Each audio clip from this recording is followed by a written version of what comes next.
Order! Order! You are an incorrigible delinquent at times. Behave yourself, man!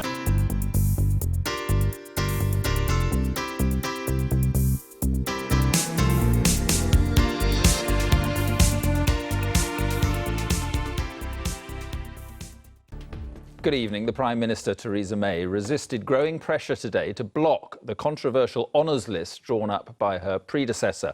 Leaked documents show David Cameron is intent on showering knighthoods and other honours on a host of allies, aides and party donors.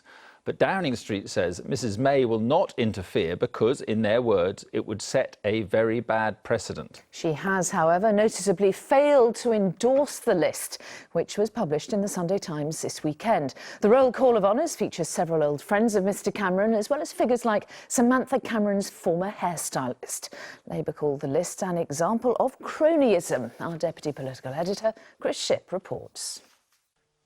Is it a just reward for many years of hard work for David Cameron, or a system of handing out gongs to his political pals? Samantha Cameron's stylist Isabel Spearman, the head of the failed Remain campaign Will Straw, and the millionaire donor Ian Taylor are all on a leaked list of those in line to be honoured by the Queen.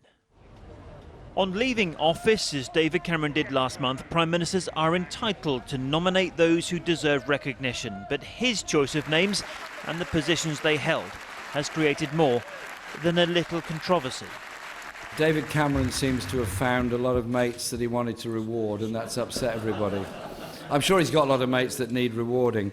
I do not believe in honours for politicians who are in office, because I think to be in office, to be elected to Parliament, to a council or anywhere else, is honour itself, and so I don't make nominations for political honours.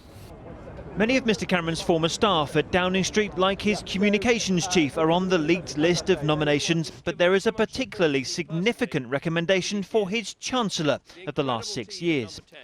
George Osborne could be awarded what's called the Companion of Honour. He would share it with Professor Stephen Hawking, South Africa's retired Archbishop Desmond Tutu and the actress Dame Judi Dench. It is an award so special, only 65 people can be on it at any one time. People at the moment are very cynical about politics and politicians, and I think former Prime Ministers need to be careful. Vince Cable was knighted in the honours list after the 2015 election. Nevertheless, he thinks this one is different. Giving honours to party donors, given a lot of money, and I think that rather exposes the rottenness of our system. But the system is there to recognise service, and David Cameron supporters say some people simply need to be recognised. In this country, we don't, by and large, provide a great deal of funding for political parties and political campaigns, and it's in the taxpayers' interest that public-spirited individuals step forward into that breach and do it, and I think that they shouldn't be excluded from the honours system. Theresa May won't intervene in this list, said Downing Street today, so unless these nominees have done anything wrong, this list might remain largely unchanged. Now, all Prime Ministers, with the exception of Tony Blair, have issued an honours list upon leaving office. This, for example, was the one in 2015, where a few departing Lib Dems were knighted. I should also point out it included some gardeners in Downing Street. And this was Gordon Brown's list in 2010, arguably a lot longer, and he put many of his former colleagues up into the House of Lords over there.